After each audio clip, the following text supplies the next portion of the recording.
Hi guys, എൻ്റെ പുതിയ വീഡിയോയിലേക്ക് എല്ലാവർക്കും സ്വാഗതം. ഞാനിന്നിവിടെ നല്ലരി കൊണ്ട് അരിയാണ് ഉണ്ടാക്കുന്നത്. അതിനായിട്ട് ഒരു നാഴി അരിയാണ് ഞാനിവിടെ എടുത്തത്. നല്ലരിയാണ്, ഇത് നന്നായിട്ട് വറുത്തെടുക്കാം.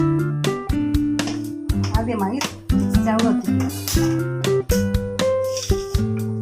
എന്നിട്ട് നമുക്ക് ഈ അരി നന്നായിട്ട് വറുത്തെടുക്കാം. അരി നന്നായിട്ട് ഇളക്കി കൊടുക്കുക. അരി നന്നായിട്ട് ഇളക്കിയാൽ മാത്രമേ അരി നന്നായി വറുത്ത് വരുള്ളൂ. അരി നന്നായിട്ട് വറുത്ത് വന്നിട്ടുണ്ട്. ഇപ്പം നല്ലോണം അരി പൊങ്ങി വന്നിട്ടുണ്ട്. ഇതാണ് ഇതിൻ്റെ പരുവം. ഈ പരുവത്തിൽ നമുക്ക് ഇറക്കി വെക്കാം. നമുക്ക് ഈ അരിയുള്ളിലേക്ക് കുറച്ച് തേങ്ങ ചിരകി പോകാതെ നല്ല ആയിട്ട് ചെറുതെടുക്കാം.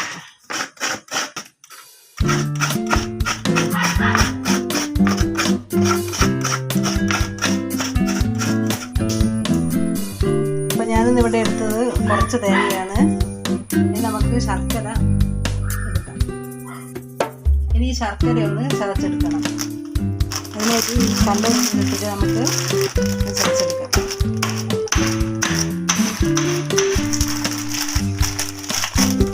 നല്ല പൊടിയുന്നത് വരെ ഇത് മിക്സിയിലിട്ട് അടിച്ചിട്ടുണ്ടെങ്കിൽ മിക്സിയുടെ പല്ല് പോകും. അതുകൊണ്ടാണ് ഞാൻ ഈ കല്ലിലിട്ട് ഇടിച്ചെടുക്കുന്നത്. അതിന് ശേഷം നമുക്ക് മിക്സിയിലിട്ട് അടിക്കാം.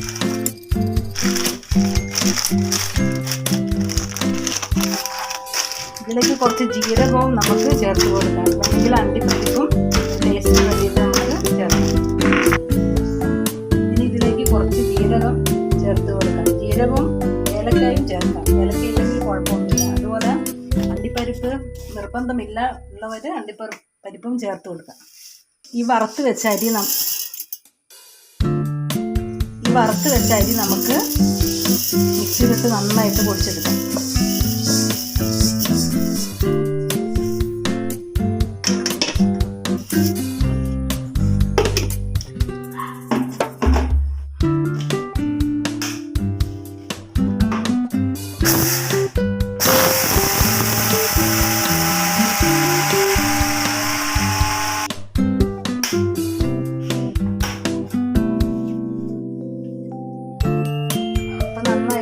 അരി പൊടിച്ചെടുത്തിട്ടുണ്ട്.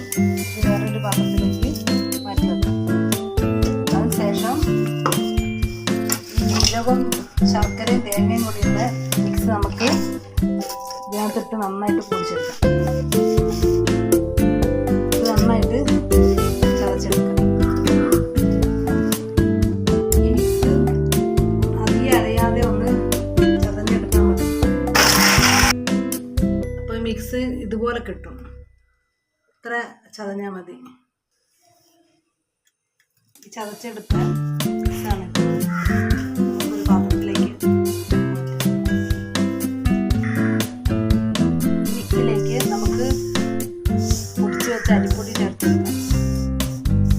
ആവശ്യത്തിനനുസരിച്ച് എടുക്കുക. ശർക്കരയും തേങ്ങയും ജീരകവും അരച്ച് വെച്ചത് അതിൻ്റെ അളവിനനുസരിച്ചാണ് നമുക്ക് അരിപ്പൊടി ചേർത്ത് കൊടുത്തിട്ട് നന്നായി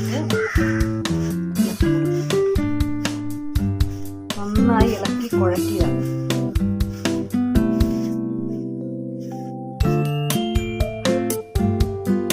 ഇപ്പം നന്നായിട്ടൊരു ബോർഡ് പോലെ ഉരുട്ടിയെടുക്കും.